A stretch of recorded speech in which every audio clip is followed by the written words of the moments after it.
it's been a definition as the good, the bad, and the complex. So let's see what Jacoba is going to share us today.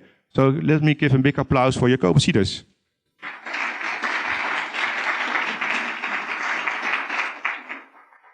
Well, as a start of a day like today, I think it's good to just look a little bit back and forward and where we are today with digital identity. And so you will hear a lot of things you already probably know, but it will be a bird's eye view on digital identity from past and present and future. So, where are we? Of course, the internet was invented without any layer for digital identity, and that's why I've written the bad, because any trials to do it good, they didn't work, and we have a lot of oversharing, multiple registrations. All the time you have to fill out the same boxes with the red stars, mandatory data sharing in silos everywhere, again and again and again. And the regular credential set that you use to log on to some service has expanded because all the service providers want your data, so they build a profile of you and they make you share your data if you want or not. Otherwise, you can't use it. Well, nothing new about that. Another thing which is happening, does anyone understand what is written here? What is this? Louder? Arab, no, but you're close. It's a Semitic language. It's Hebrew. And the word says, Shibboleth. Shibboleth. You read it from right to left, Shibboleth, and the first letter has a dot on top. So it's not Sibboleth, if the dot was not there, but Shibboleth. And it has a whole history, and it's a biblical thing. In the Bible, there were refugees coming across the river, and they were, if they were the good ones, they had to say Shibboleth. And if they did it wrong, if they had the wrong accent, and they didn't say Shibboleth, but Sibboleth, it's a corn, how do you call it? The korenaar, the crop of the corn of the grain, cereal. Then they would be beheaded because they would not be the right people. So this is the first example that is written down about a password. And also, yes, it went on to some sort of biometric way of voice or speech recognition. So this is the history. And with all that data sharing, we're not just sharing just regular data, but also ourselves, biometric data. And the definition in GDPR is given that anything you do, you have, you are, which part of your body, your behavior is defined as biometric data. And that's not allowed. Now, the first person later in the modern times, 1880, who started with this is Alphonse Bertillon. And criminals would have to be convicted, and if they were convicted and they came back for the second crime, the second time, they would really be punished. So you had to know if a criminal was coming back for the second time. So you would register these anthropometry, the measures of the body, and the noses, and the brows, and the eyes, and that would result in a lot of data, but as pictures, and it's a lot of work to manually define if this is the same criminal or not. And I personally liked the picture of the criminal when his foot is being measured. If you stand like this, you can't enlarge or make your foot smaller because that's not so easy, you will fall. And of course, to do that manually, that was a big work, comparing all the fingerprints. But when it's done manually, it's not so dangerous because it's not so easy to pick you. And if you have 1,000 or 10,000 of fingerprints in a paper file, okay, we could do with that. But then, of course, it's becoming manual, from manual to digital. And your finger, your iris, your face, your behavior, your navigation style, your device, everything could be used to identify you. So not just information, but also really your own bodily things. But then came along the good, because there's always people who try to do it well and privacy friendly. And this is Kim Cameron. He died, I think, last year. He used to be the identity architect for Microsoft for since long, and I've met him many times. I've had workshops with him, personal brainstorming, and he was really a good thinker in this field, and I think most of you know who he is. He came up in 2005 with the 7 laws of identity. And, well, they're also quite, yeah, you can imagine, you could have thought of yourself. The parties that should be part of the scheme should be justifiable. If you don't deliver any service, what do you do with my data? Directed identity, it should be between clear parties and not just out in the blue. You can read them for yourself. And I think they're quite a good start to set principles how to do it well, instead of just working on and on and on. Then came, also at the good intentions, Christopher Allen, and that was a bit later in 2016 when the first examples of self-sovereign identity ideas took place.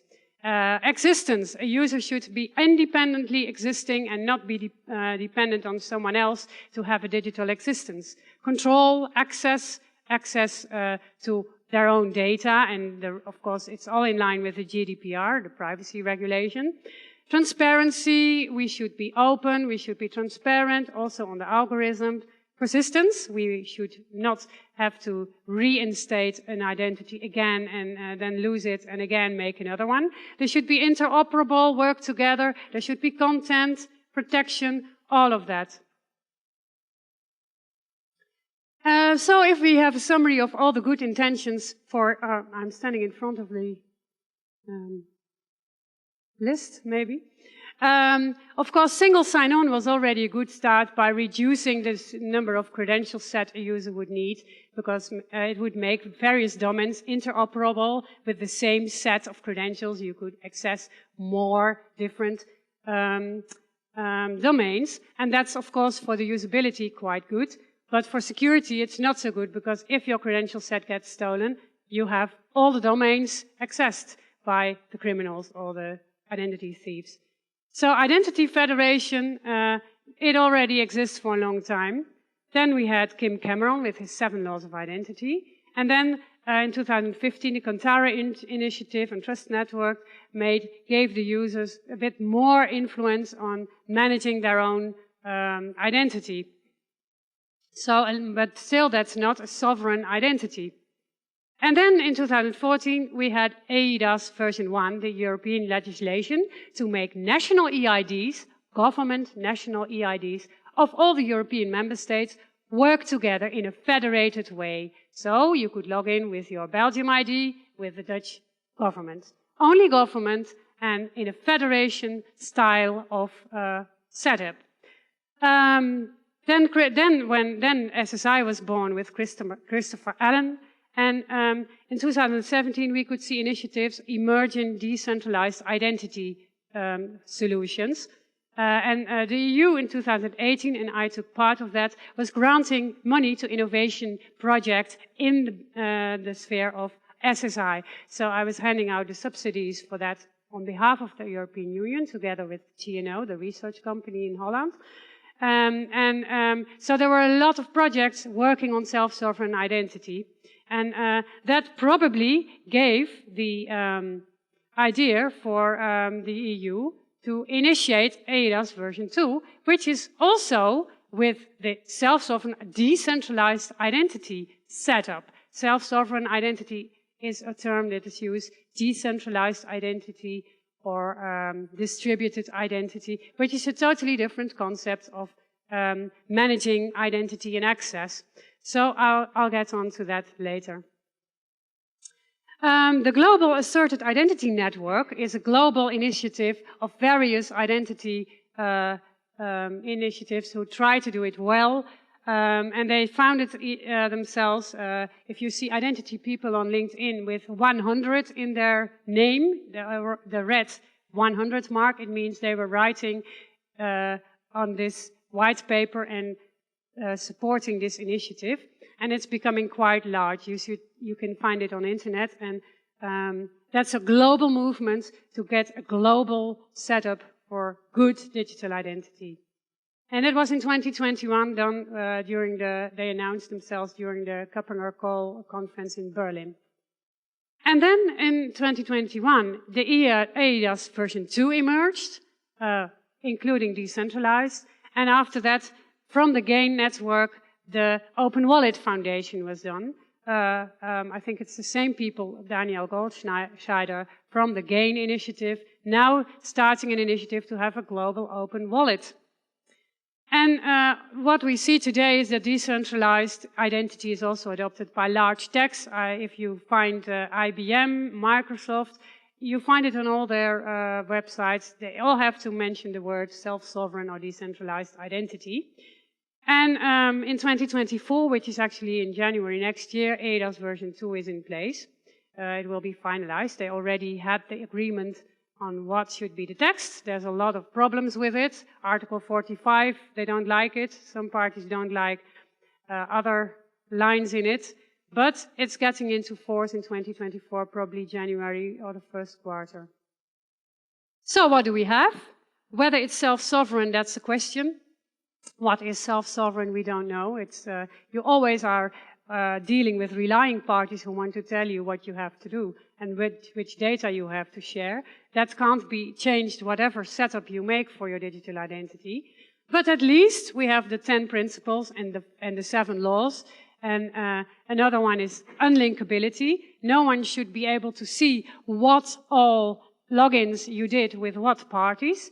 And because that in itself, that metadata is also data and giving information on what you're doing.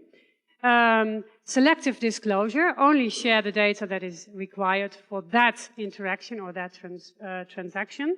Zero knowledge proof, proving that truth of a value and not giving you the whole value. Of course, data minimization, well, it's all the opposite of the bad parts that we saw on the first slide. And ideally, you can do that from one privacy cockpit where you have all the insights and where you as a user are in the middle and not all the platforms gathering things about you, but it should be you in the middle. And most of the time, we think about that as your user agent being an app or an identity wallet on your phone. And that's the hot topic of today. So what did we have? We would have the user we're interacting with different silos of different identities. Some identities they could manage by themselves. They could reset the password and have some interaction by themselves. Then there would be federated identities in the circle.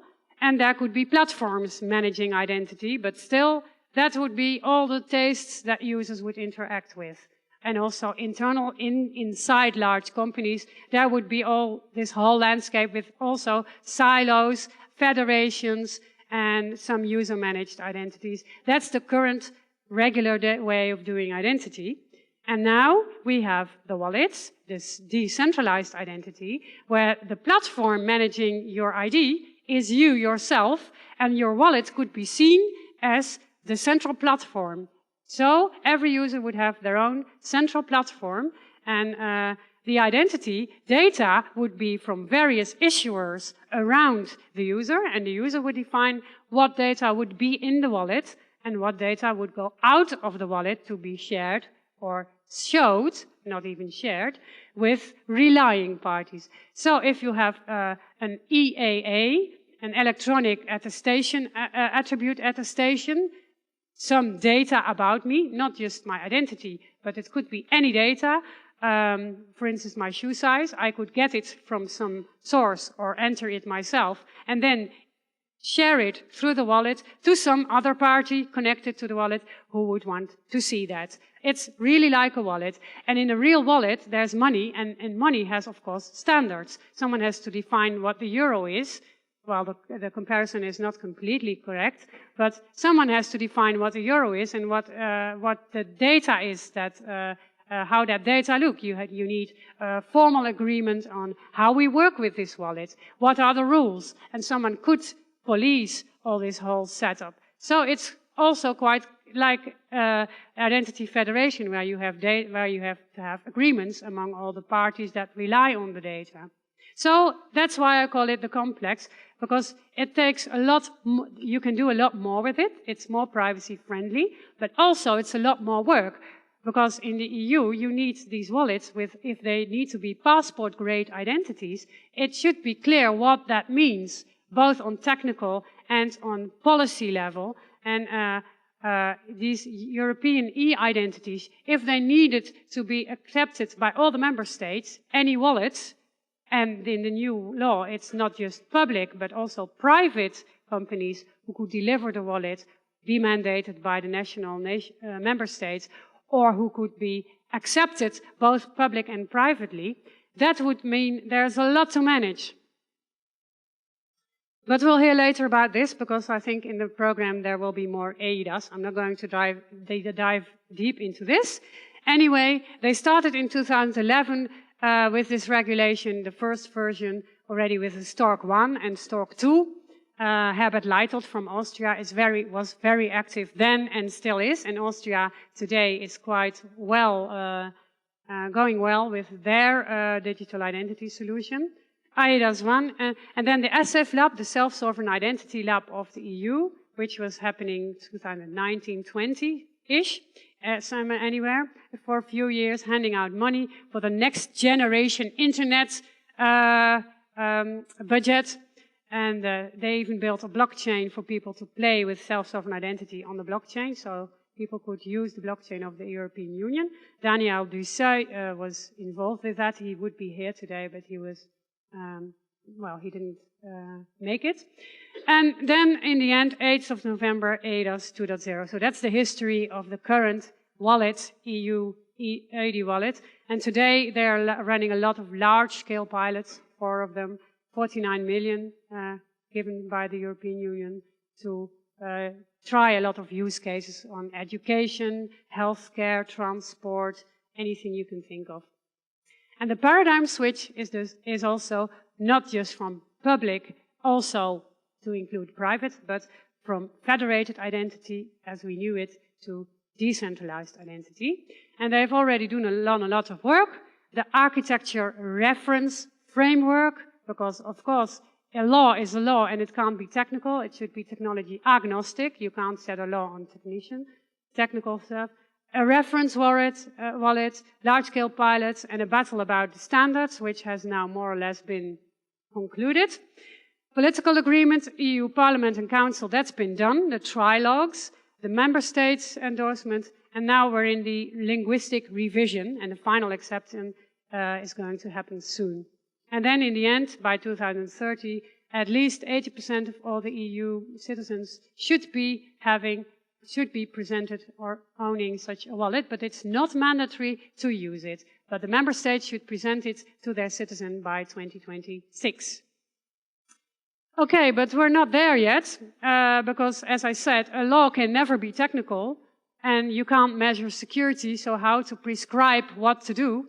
And there are 45 implementing acts to go. And that's all about operational details. So you can imagine that the real battles and the real discussions will start when they are going to make this. And normally when there's a European law which has been agreed upon, it takes 12 months. They set a timeline of 12 months to implement the implementing acts on the details. And the details, technical requirements, operational specification, what would be the trusted list where we write down and how, what format would it be for all the relying parties to be part of an ecosystem? How do we certify a wallet? How do we describe these certification bodies who need to recertify those national wallets? What do we do with breaches? Of course, it's a lot of work, and even distributed ledger was part of it. And auditing. What do we do with third countries? That's a big question. I know Georgia wants to be compliant with EIDAS, and they've already asked, how can we have a national EID which is compliant and could be taken part in this scheme as a non-European Union country?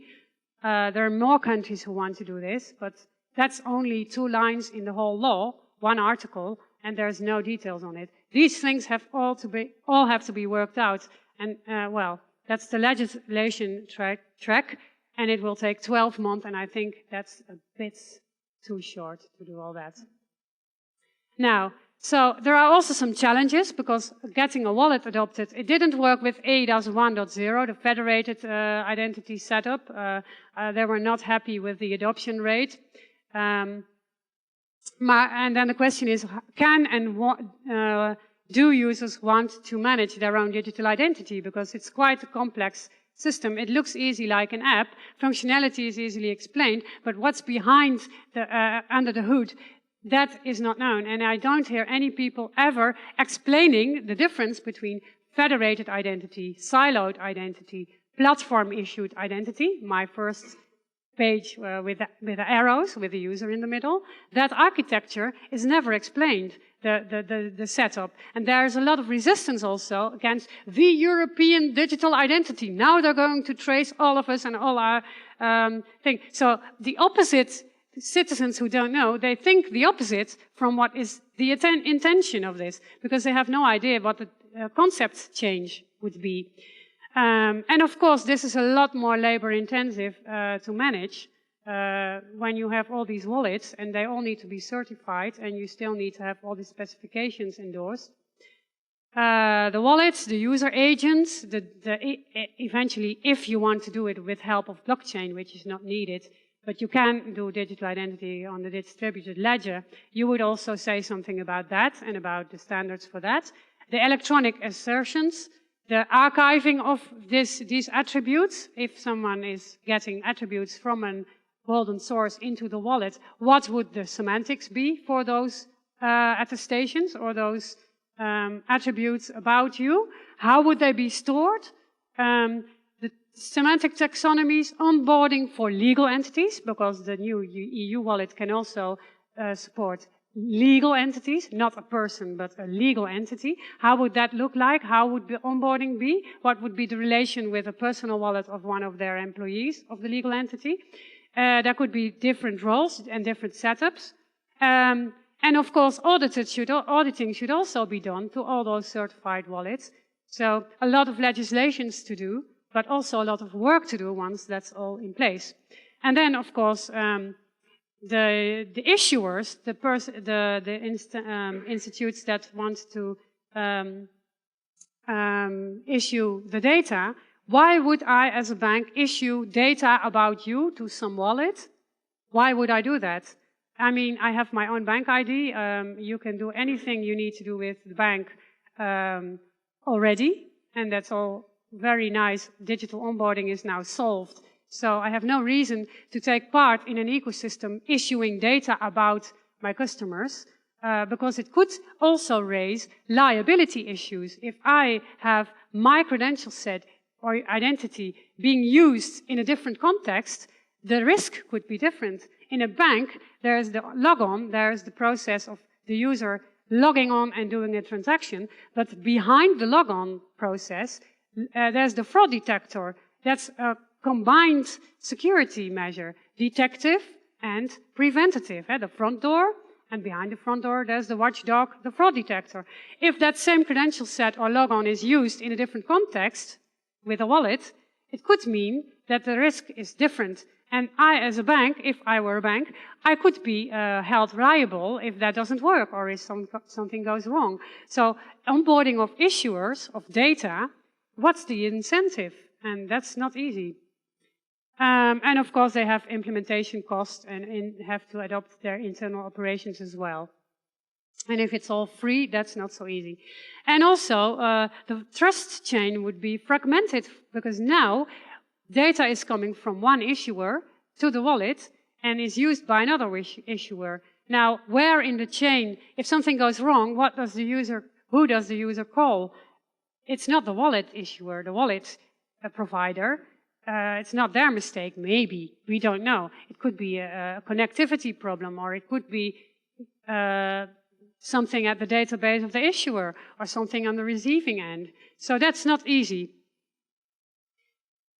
Well, in the end, so every user could have not one wallet, but more wallets, maybe for different use cases. So they're all quite more privacy friendly, but they could be more complex. But the user has more to manage. And last but not least, the old stuff still remains. So, does it make the world better? I think it makes the world a lot more complex unless these are all, again, integrated. And my statement has always been, we don't need more top solutions for identity. We need less solutions for identity to make the world easier. And then my last slide, looking forward, what do I see if I go to many conferences and listen, have my ear in the market and listen a little bit. Digital onboarding problem is now almost solved, I think, with fake deep fakes and with fake Robert Garskamps. We could have a problem for the liveness if there's a camera involved. But the binding will become stronger, and it's not the big holy grail like it used to be at least 5 years ago. Cyber legislation will impact the awareness and adoption, maybe of the wallets, but there are a lot of other legislations that will impact the security requirements and the privacy requirements, like we saw with GDPR. The digital wallet ecosystems will expand, as we see them everywhere now. It's quite common knowledge what SSI means in most tech environments. Legal entity wallets are emerging. Companies are but also in company, they could reuse external digital identities instead of doing the whole onboarding themselves with the HR process. That could be very helpful if they could reuse the national EID from a wallet instead of doing the whole onboarding themselves. More types of entities are needing digital identities. As I said, legal entities, but also things and bots. And GPTs, AIs, large language models, and who are going to become the assistants of humans. So it's not me talking to you, but it's my assistant who is fake, or is a digital me. The digital me could be hybrid. It could be my avatar, who is really using my me data, but improved. So, and this could, so let your avatar talk to my avatar. And they also need identities or an identifier, because there could be liabilities connected to that. And IE in access, and that's not digital identity, but in EAM, I think IE can do a lot. ITDR, identity, threat detection and response, user analytics, fraud detection, pattern recognition, anomaly detection. And I think that other cybersecurity functions with this IE and data, I've already seen that before, that all the different types of cybersecurity detection and defense are growing together. Those suites are merging into sort of no siloed solutions and applications doing IAM and cyber, but more growing together. And that's it.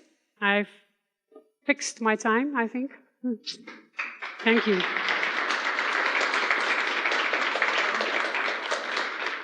If you would like to stand on the stage, because, well, shortly, otherwise we'll make some time. Any questions? Was it clear? Yeah? Not going to be too complex, you think, or? I saw some slides with a lot of things that we are going to develop, but we also have legacy there.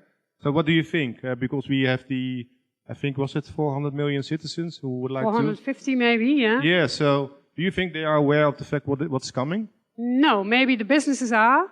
I think there is NIS 2, which is the cyber regulation. And I think that will raise the awareness of cybersecurity as such, as the whole discipline. And of course, identity and access control is half of that. So there will be more awareness by this legislation, although it's not the EIDAS or the identity-related.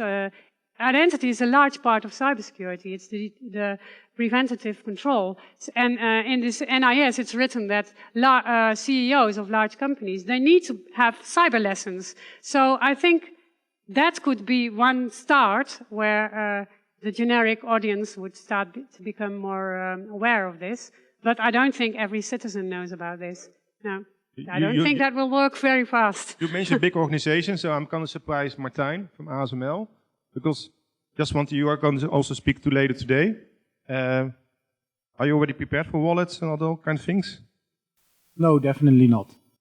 For sure not. No. But you're thinking about it, or? Well, there are conversations ongoing, but we also still know that we are growing so fast that we are playing catch up sometimes, right? So bringing identity wallets to a board or to get investments for is very, very complicated at the moment. So although the IAM team or the IAM persons within the company are thinking about it, like still you need to conceptualize it and make it work right, and that's impossible right now for us. Yeah, it takes a long time. I used to work for a bank in the Netherlands, and I was part as an identity person. I was head of IAM, and I was added to their innovation team, talking to the Dutch Blockchain Coalition in 2017.